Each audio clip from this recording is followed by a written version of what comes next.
What's up everybody, Mike Lezarecki here, and today we're talking about the Canon news, the Canon R5 and R6 announcement that happened last Thursday, and my reactions to it. Let's do this. So as I'm sure you all already know, Canon announced last Thursday morning that the Canon EOS R5 and the Canon EOS R6 are going to be available to the public basically starting at the end of July. So pre-orders are available through B&H and probably every other retailer on the planet at the moment.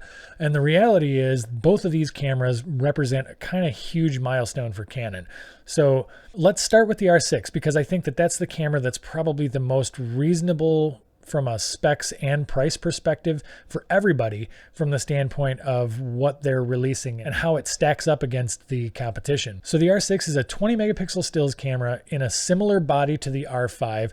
It contains the same capability of 12 frames a second in mechanical shutter and 20 frames a second on electronic shutter. It also contains the same IBIS or in-body image stabilization as the R5, which is one of the biggest announcements in my mind because it claims the capability of being able to stabilize up to 8 stops of movement. That is a huge amount, especially for something with a full frame sensor. I actually can't wait to see how that IBIS stacks up against what Panasonic's been doing with their stuff for a long time now. For years, I've kind of thought of Panasonic as sort of the kings of in-body image stabilization, especially after the GH5 came out a while back. Now that 20 megapixel sensor in the R6 is actually incredibly similar, if not exactly the same as the sensor that's in the 1DX Mark III. So from the value dollars and cents standpoint, your 1DX Mark III is $6,500, yep, and the R6 is $2,400, which is an enormous price discrepancy.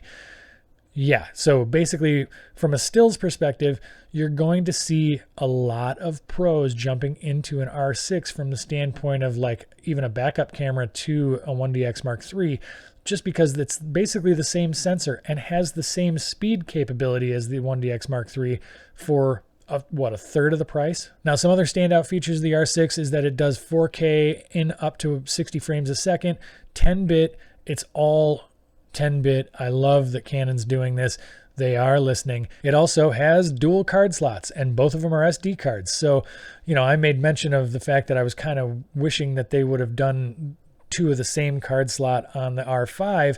Well, they did it on the R6, and I really love that idea. Now, whether or not you care about the two card slots, that's up to you, but it's there if you want it. Now, both of these cameras are still going to be powered off the Canon LPE6 batteries, so that's another nice thing. They're going to be compatible with the collection of LPE6 batteries that you already have laying around, so that's awesome. You're not going to have to go out and reinvest in a whole bunch of new batteries as backup batteries. Now let's move on to the R5 because I think that that is the big announcement for everybody. I do want you to keep in mind though that the R6 I do think is actually going to be the more popular of the two cameras because you're getting all of these shooting features from the R5 in the R6 at a little bit lower resolution and without the 8K video.